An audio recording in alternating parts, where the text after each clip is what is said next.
Mi smo došli kako bi dočekali praznik pokrova Presvete Bogorodice. Nakon ovog praznika i posete ovog manastira stvarno je bilo velikih čuda i isceljenja.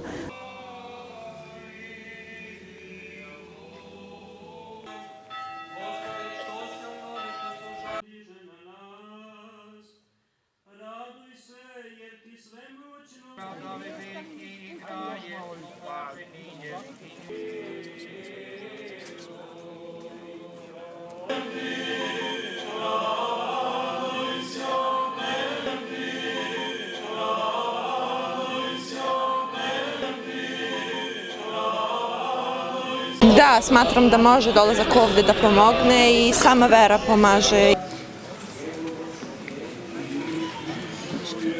Ja sam došao večeras ovde da upalim sveće za zdravlje, za sve naše, za porodice, za žive i za mrtve.